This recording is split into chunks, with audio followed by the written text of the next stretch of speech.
want to run a tournament, then we basically have to sit on regular wars. And that means that we are not generating the materials that we need to upgrade our hero equipment. And that causes the pro players to fall behind, or they have to spend to compensate for it. And that is obviously going to create a barrier for players who don't have a lot of money to go ahead and just jam everything to max.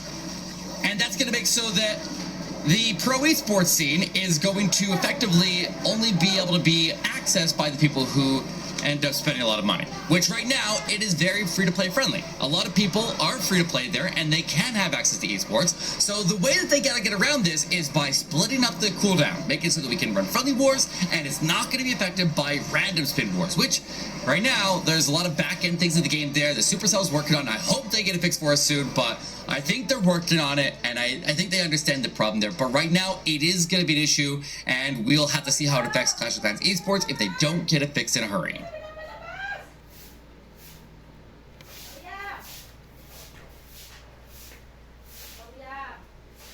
From an R-rated base design to a secret glitch that nobody knew about, here are 165 secret things you didn't know about Clash of Clans. Back in the day, when you looked at other bases, you could see something like this. What? Veterans would know that if you spectated bases right after they'd been destroyed, their base layout would show up as an empty one. This has changed, as now, if your base was destroyed, the only thing you would see is the unarmed traps. The Barbarian King used to cost 10,000 Dark Elixir, and the Queen used to cost 40,000. Now the Barbarian King costs 5,000 Dark Elixir, while the Archer Queen costs a measly 10,000, which is a huge discount from where it was before. While this change did make it easier for players to buy and use the heroes, it also made it so that OGs wasted tons of Dark Elixir back in the day. Town Hall 11 looks like this, but it used to look like this. Supercell likely changed this one because the old Town Hall just looked too plain. But to be fair, all they really did was add a few features on top of it. A player named SQ broke the